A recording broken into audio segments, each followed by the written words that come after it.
भइल बवाल सखी पेपर पढ़ के आवत बानी।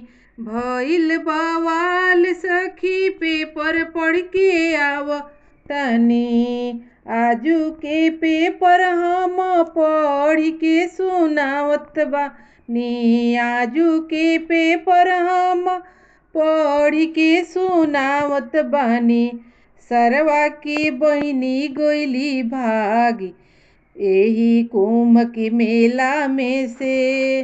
सरवा के बहिनी गइली भाग कुंभ के मेला में से। समधी के बहिना गइली भाग कुंभ के मेला में से। समधी के बहिना गइली भाग कुंभ के मेला में से। का करे गइली छिनरो संगम स्नान करे। का करे गइली छिनरो संगम स्नान करे। कैले रहली जवन करम कांड गइली पाप धोवे। कैले रहली जवन करम कांड गइली पाप धोवे। भागी गइली छोड़ के झमेला कुंभ के मेला में से। भागी गइली छोड़ के झमेला कुंभ के मेला में से। सरवा के दीदी गइली भाग कुंभ के मेला में से। समधी के बहिना गइली भाग कुंभ के मेला में से। भइल बवाल सखी पेपर पढ़ के आवत बानी। भइल बवाल सखी पेपर पढ़ के आवत बानी।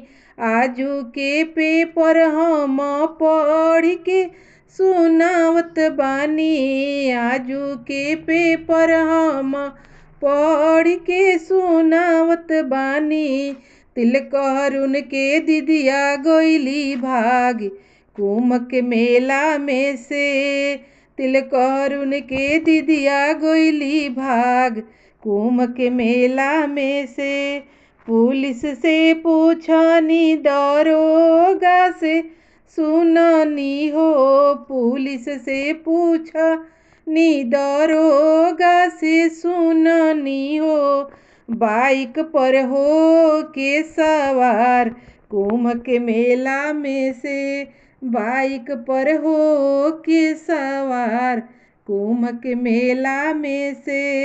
समधी के दीदिया गइली भाग कुंभ के मेला में से।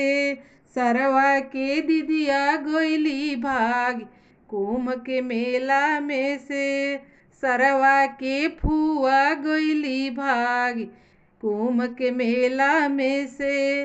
समधी के मौगी गइली भाग कुंभ के मेला में से। समधी के दीदिया गइली भाग कुंभ के मेला में से।